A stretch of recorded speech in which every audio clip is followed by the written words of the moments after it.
வணக்கம் நண்பர்களே.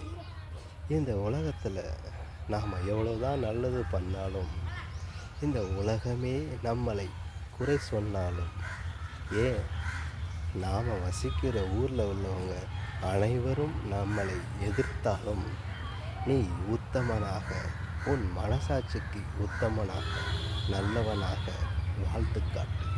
அது ஒன்றே நீ இறக்கும் வரை அதுதான் சான்றாகும். ஆக எதற்கும் பயப்படாது, எதற்கும் துணிந்து செல்.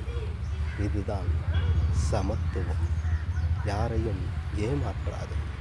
ஏமாறாமல் இருக்கவும் கற்றுக்கொள். வாழ்க்கை வாழத்தான். ஆக வாழ்க்கை என்னும் பசுமையான அந்த குணத்தை பசுமை மரத்தில் இருக்கும், இயற்கையிலும் இருக்கும்.